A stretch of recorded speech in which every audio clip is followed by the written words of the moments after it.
Moving on quickly to the non-top 5 leagues, I want to keep this short and sharp as I've already done the major talking points of the top 5 leagues roundup. In Turkey, we saw Victor Osimhen rested over the week on Thursday as Galatasaray beat Boluspor 4-1 in the Turkish Cup.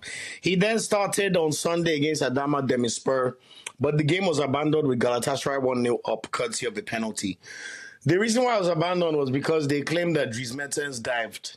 I can't lie, when I saw the footage, it looked like, say, Isha kept his leg there longer than he needed to keep his leg, if you know what I'm saying. But, and then I saw Mourinho went to go and repost the clip of the incident happening with Mertens. That guy is just a funny guy.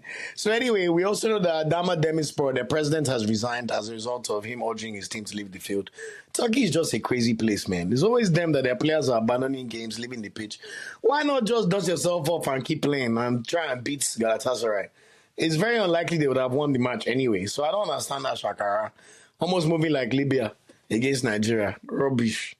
Anyway, Europa League is back this week, so we'll see Osimhen in action against AZ Alkmaar on Thursday, and then back in league action on Monday. They play Rizespor away.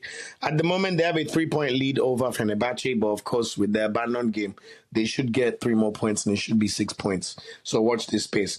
As for Fenerbahce and Osay Samo, he was on the bench as Fenerbahce beat Erzurumspor 5-0 in the Turkish Cup. He then played 20 minutes in their 2-0 win over Alanyaspor on Sunday. So it looks like he's lost his place in the most recent games. But fingers crossed that he'll bounce back, starting with their game against Anderlecht at home on Thursday in the Europa League. After that, they play Kasimpasa at home on Sunday. So hopefully we'll see Osay Samo get major minutes in both games. Moving on to Portugal, Zedu Sarisi was on the bench for Porto's 1-1 draw against Sporting Lisbon. It looks like he's definitely not in the good books of the new manager. So watch this space. Let's see if he gets some minutes when they play Roma on Thursday in the Europa League. And then if not, when they play Farenz away in the league. In Greece, Bruno Yemachi was on the bench for Olympiacos in their 1-0 win over their rivals Panathinaikos in the Greek Cup on Wednesday. He was then on the bench again for their 1-1 draw against Asteras Tripolis on Sunday. So it looks like he's being eased in as a new signing.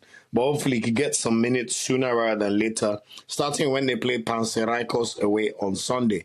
In Belgium, Tolua Godari played 90 minutes as Genk drew 1-1 against Club Brugge in the Belgian Cup. They did lose 3-2 on aggregate, so shout out to Onyedika's team for progressing.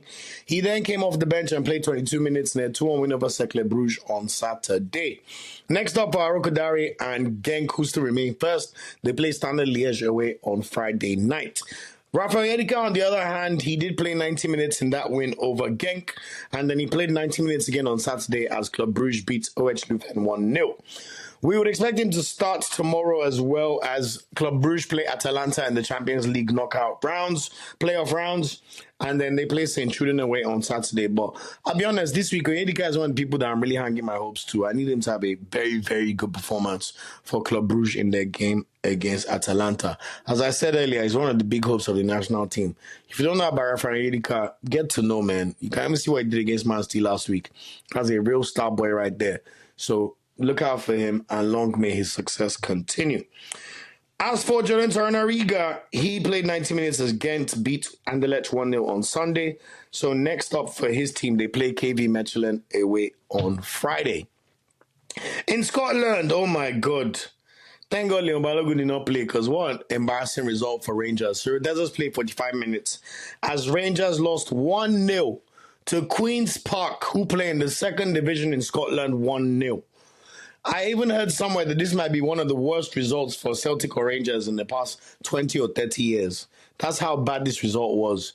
And their manager, Phil Clement, I don't know how he still has his job, but man, something's not going on well at all at Rangers, But they did qualify for Europa League top 8. So hopefully they'll continue to do well in Europe and we'll see them do better, put on a better show.